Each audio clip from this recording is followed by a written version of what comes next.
Now, I want to get down to my project that I want to invite you to join. Most of you here, I think, are chiropractic patients, and I know a great number of you have your families coming in regularly. But do you realize how many people there are in your community that don't know about chiropractic? There are kids growing up with subluxations, your friends. With knowledge comes responsibility. I want you to tell people about chiropractic. Voltaire said the hottest place in hell is reserved for all the good people who see evil being done and stand idly by. Is that us?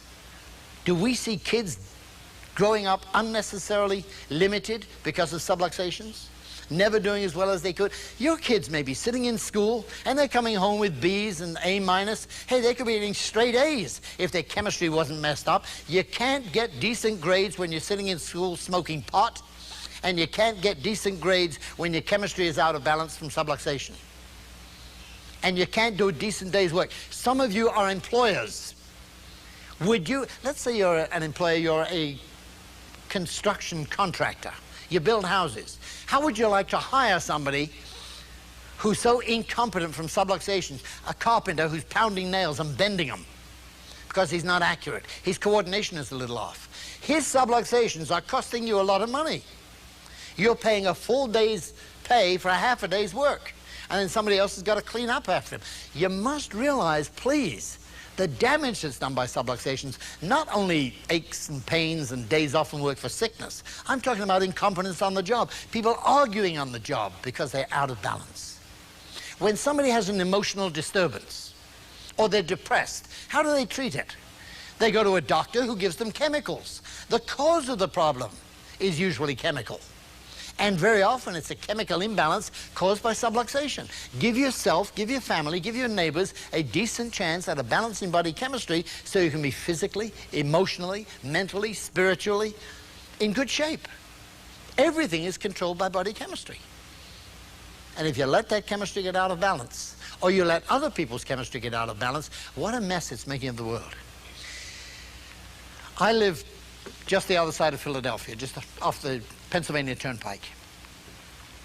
2 summers ago, there was a story in the newspaper about a drunk driver who ran a police car off the road. Now, of all the people to run off the road, don't pick on a cop. He runs the cop off the road. The policeman pulls over, swings around, pulls the car over, and walks over. He doesn't take out his book and start writing a ticket. He takes out his .38, blows the guy's brains out. Now, the driver was drunk, but what about the cop? He wasn't under the influence of anything except his own body chemistry. Did you ever have rotten moods like that where you can snap somebody's head off? It's caused by an imbalance in body chemistry. You're living in a world in which everybody's subluxated. I flew in the other day from Toronto, and there were 200 other passengers on the plane. The damn pilot was subluxated. That affects his judgment. 2 weeks before that, I was on a plane just out of Los Angeles, and an air traffic controller brought in a US Air 727 on top of another small plane that was on the same runway. And he said, well, I wasn't feeling too good. Yeah, I'll bet he wasn't.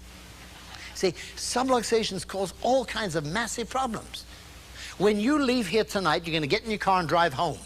You might as well know that because this is a Thursday, the alcohol level in the people on the road is not that high. Nevertheless, 1 out of 10 on a Thursday is under the influence of alcohol.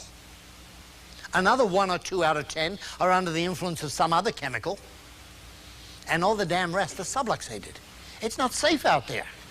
What I'm thinking of is making this a safer community. Wouldn't you like to be able to call somebody to fix your roof and know that he's going to give you a decent day's work for a decent day's pay because he's not subluxated? Have you ever felt so irritated, either chemically or for any other reason, that you're going to snap somebody's head off? Hey, down in Washington, D.C., you got people making judgments for the whole world, and they're subluxated. That's scary. You think the Ayatollah Khamenei wasn't subluxated? Or Saddam Hussein? I'd love to check his body chemistry. Huh? Why do you want to go through life with your body chemistry out of balance, getting by? please talk to your chiropractor about a lifetime family maintenance fee system. Let's set up a fee so you and your spouse and all the kids can get the chiropractic care you need, not just go when your back hurts or your head aches.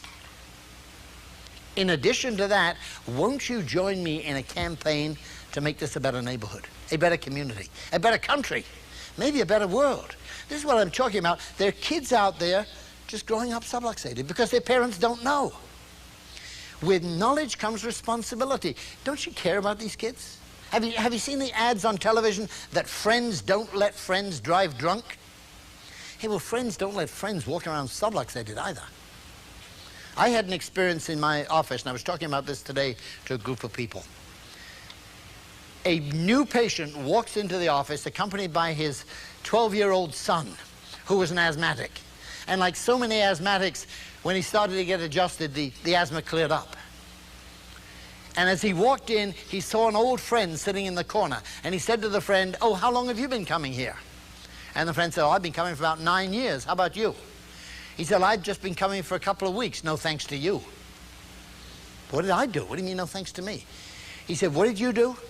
Every Tuesday night, you come over to my house to play poker. You call yourself my friend. You eat my food, you drink my booze. You heard my kid gasping for air in the next room, and you never said a word about chiropractic. You knew about chiropractic for 9 years, and you let that kid suffer? He came in here for a couple of visits, and he's better already.